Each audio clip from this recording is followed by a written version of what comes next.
Welcome to the Family Photography Marketing Podcast, where we dive into the world of marketing and help you take your business to the next level. I'm your host, Fiona, a marketing expert with 10 years of experience in the family photography industry, and in each episode of this podcast, I'll be sharing my insights and strategies for successful marketing to help you navigate the ever-changing landscape of digital and traditional marketing techniques. So whether you're just starting out or looking to fine-tune your marketing approach, this podcast has something for you. So join me and let's get started. Hello, everyone. It has been a while since I've been able to make a podcast episode. So quickly, I'm going to go over why that was. First was because in true Fiona fashion, I accidentally way overbooked my fall. I tried something new this year where I released my fall dates in July. And July is typically a pretty busy season for me, not necessarily because of the number of shoots that I have, but because of the nature of those shoots being more adventure. So I'm spending a lot of time in the car, and that's the most common time that I get behind on emails and that sort of thing. So I released the dates, and I'd never done it before. So what I did on Acuity, because I do online booking, is I entered a whole bunch of dates, and then I said I would go back, and once people started booking them, I would just take out other dates, so not all of those dates would book. And then, of course, I wasn't paying attention. All of those dates booked, so I had more sessions than I have ever had in a fall ever, I'm pretty sure. So it was great on one hand because I hit my fall income goal really easily, but it was a lot of time, and I didn't want to do just like a mediocre podcast episode just to get something out there. And then in true like universe fashion, my laptop, I was working on it. I went to the bathroom, I came back, and my keyboard wouldn't work. And I'm just going to say this little PSA if this ever happens to you, because I sabotage myself doing this. So if you ever find on your laptop or computer that your keyboard doesn't work, the first thing you need to do is Google on a phone or device that does work how to access, without the keyboard, the accessibility keyboard. Because there's always a keyboard that'll show up right on the screen that you can see, and then you can use it still. So, because my mouse still worked. So my mouse still worked, but my keyboard didn't work. So I could move the cursor around, so I could have used the accessibility keyboard, but I didn't. So then I did what any computer human does when their computer malfunctions, is you restart your computer. But my computer never restarted again, and I was never able to log in again. So something happened with the main frame. I don't even know. Whatever I say is going to sound like a science fiction movie. I took it to 2 different places, including the Apple Store, and it was unsalvageable. So right in the middle of busy season, I had to order a new laptop, because I only edit on a laptop, and I only edit on laptops with a ton of internal storage, because that's just the way I like to do it. I don't want to have to rely on external hard drives. So long story short, right in the middle of that, this was like the beginning of November, I had no computer. That day I had put on 2 movies, and I was editing. And I didn't, and this is another mistake, I just had Lightroom open, and I was editing and not backing up Lightroom. So I lost all the edits I did that day, but everything else was safe. So that made me feel really happy, because even though it was a pain to wait for the new computer to come and then have to upload 10,000 images back up into my computer, there's 10,000 images because I'm a chronic overshooter. That part was time consuming, but the fact that not a single image was lost was really powerful to my backup system. So the way I do that, this is totally irrelevant to marketing, but sort of relevant because photographer journeys of pain are important to share as well. So every card, I shoot only one session per SD card, and I don't format that SD card until the session is completely delivered. Not edited, not uploaded, completely delivered. It just stays tucked away. And then I also have it backed up on an external hard drive.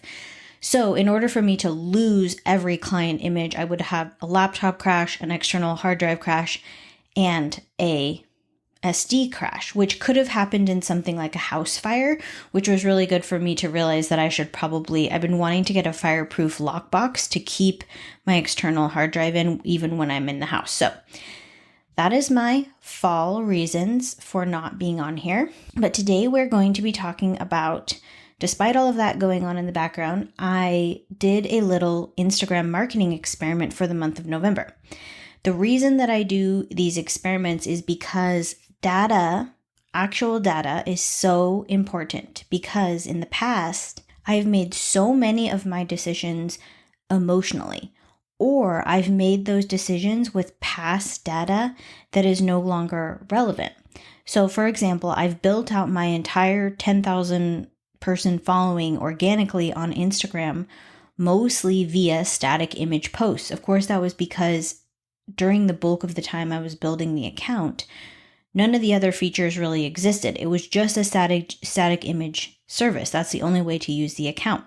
So if I had just marketed using that data, like, hey, that worked in the past, that's how I was able to grow this account, that's not actually relevant to how I need to get seen and visibility these days. So the app has changed, so I need new data.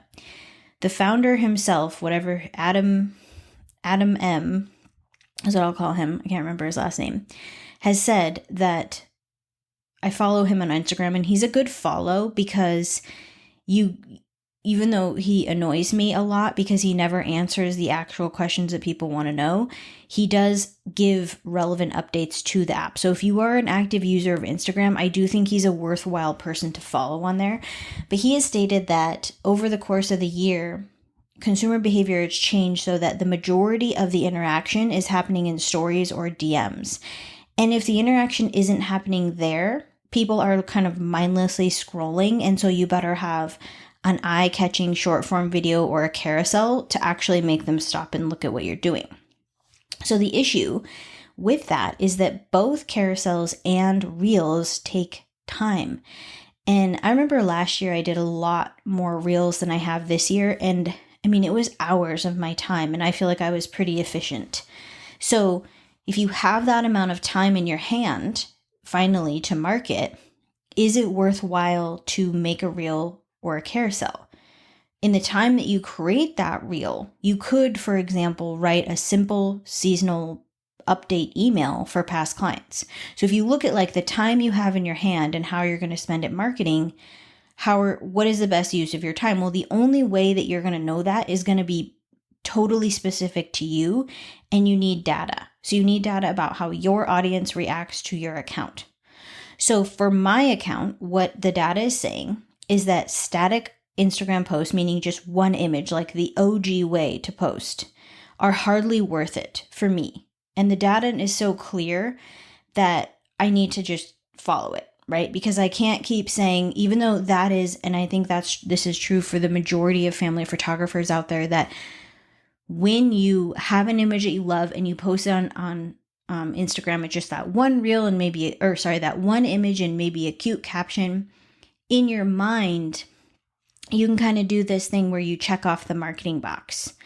And now, because I have the data in front of my face, I know that that's actually not checking off the marketing box because the visibility was actual trash. So the last post that I did before recording this episode was shown to 0.0012% of my organic audience. So we're not even at 1% is like enough to make you want to cry a little bit. But 0.0012%, that's like a speck of dust. And here's the extra painful part of that data. Of that 0.0012% that actually saw the post, how many were local moms looking to book a shoot? Maybe half of one human being, maybe their toe. So did it take me a ton of time? No, but it still took time and energy. And most importantly, in my mind, it would be very easy to think like, across the many roles I have in this small business, doing that somehow was me wearing the marketing hat, and now I can move on to the next task, when in fact, I really didn't do much of anything because no one saw what I just did. So whatever you decide after you get some data for yourself, the trick is that you need to not go into that next marketing experiment or next marketing task with your emotions leading the charge, and instead you need to get into your data suit. You need to put on your little data suit and try something else. And it's going to be new, and it's going to be scary, and you're going to feel icky. And if you're in your emotions, you'll try it twice. And then the icky feelings will invade your data suit, and the bad emotions will come rushing in about 1 week, you will be right back to posting safe, static images on Instagram and continuing to tell yourself that that's marketing. But in this year, especially going into 2024, that is not a marketing plan. It is a tiny, tiny, tiny piece of an overall marketing strategy. And whether or not that even can count as a piece of a marketing strategy is something that, like for me, this data is clear that doing static image posts really shouldn't even be part of my marketing strategy because the payoff is so small, even for the amount of time that it took me to do that. So another important part of this experiment and why I constantly do these is not only to get the data for myself, but it's to see if I could keep the promise of posting every single mother-loving day when I said that's what I was going to do. Because that answers the question of, can I be a reliable employee to myself? Because if I had hired someone to post every day on Instagram and they just didn't, that bitch would be fired. And since I don't have employees, that bitch is me. And you know what? I did do it. I posted every day, even Thanksgiving, for 28 days and will continue to the 30th. And that's really powerful information because even though the data turned out to be shite and hardly anyone saw anything I was doing, I gained something super valuable because I had a little bit of renewed trust in myself that I am trustworthy to do the marketing part of my own business. Had I not followed through on the task, so had I stopped on the 15th and been like, obviously no one is seeing this is worthless, even though I said I was going to do it to get 30 days worth of data, I'm just going to quit, I would really have to have a hard conversation with myself about whether or not I was the best person to be marketing my business. Now, what I believe is that the majority of family photographers are the best people to market their business. And if you're going to outsource something, I would rather you outsource something that takes up your time, like editing or scheduling or emailing, over marketing, especially when you're in the beginning, because so much of your brand is yourself. And I'd rather you kind of try and test and figure out what type of marketing feels aligned to you and good and something that you can continue doing for yourself rather than outsourcing that to someone right from the beginning. Just because as family photographers, we often don't have the cushion in our monthly budget to have employees. And if you do have employees, I would just rather them be freeing up more time for you to market as opposed to someone else deciding the best way to market your business, just because this artistry is so personal to each of us. So I think that's one of the best lessons that I continually try to teach myself, is that I am capable of following through. And if you look back, and I've said this on the podcast before, especially as women and mothers and wives and just being females on planet Earth, it's often the promises that get broken the easiest are the ones that we make for ourselves. Like, you'll probably keep a promise to your kid or your husband or your friends, maybe easier than you would keep a promise that you made to yourself. So this is a really good test for you to make sure that you're a reliable employee. And let's say that you're not. Let's say that you drop the ball. Well, there are always behavioral changes. You can work on your habits. You can really work on your mindset. You can work on creating time and space to do the work that you need and become that reliable employee. So there's always room for growth there, which is really nice. So if you want to replicate this and do an experiment on Instagram, for example, you can definitely try my experiment if you want to, but I think it would be a better use of your time because I really feel like what I did proved that static images And there's other ways to do static images, but I love the idea of gathering a lot of data. So I know that if I had gone 15 days without posting and then posted one static image, it would have done a lot better. But that data is such a small sampling pool that it's not actually helpful to me. So instead, you could try reels, carousels, or something like starting one new DM conversation a day, doing something within stories, or even something on Threads. I don't know if you guys are on Threads, and when it first came out, I went on there a little bit, but I actually have found some cool connections on Threads. I actually have a person coming in to do headshots who found me on Threads. So whenever something like that happens where a client comes full circle from something, I always think it's worthwhile just to, again, you don't know until you have the numbers. So pick something, try it for a month, just see what happens. Then you have information about your account. Of course, all social media is seasonal. So December is going to be a quieter month. Then January is going to be where you're going to have a bigger pickup, and it's only going to continue throughout the year.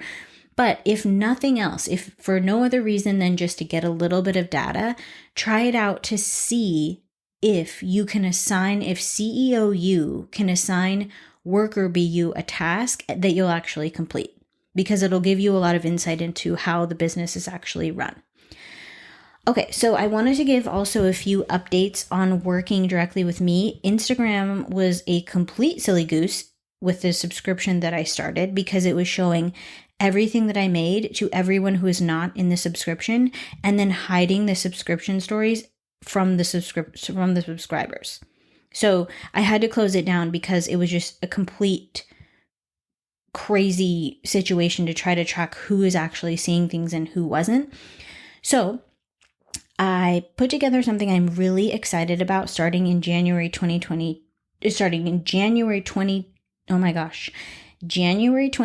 2024.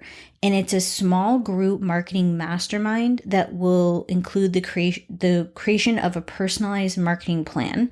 It will also have 3 group calls throughout the 6 weeks that we'll work together. In between the learning weeks, we'll have work weeks where you can just be working on the different aspects of building a foundational marketing plan for your business, and you'll have Voxer support from me. So if you're struggling with something, you can just check in. So I'm really excited about it because it includes a lot of personalized help from me, and it also includes getting to know a group of other family photographers who are in growth mode, so that hopefully for 2024 you can build out a marketing plan that helps you reach all of your business goals. So I'll put all that info in this show notes if you want to check it out, and I promise I will be back on my regularly scheduled program here, and I'm actually going to add in a few more episodes of things I missed in November so that I can catch back up to my own goal I set for the number of podcast episodes I wanted to do in 2023. So thank you guys for listening. I'm happy to be back, and I will talk to you soon.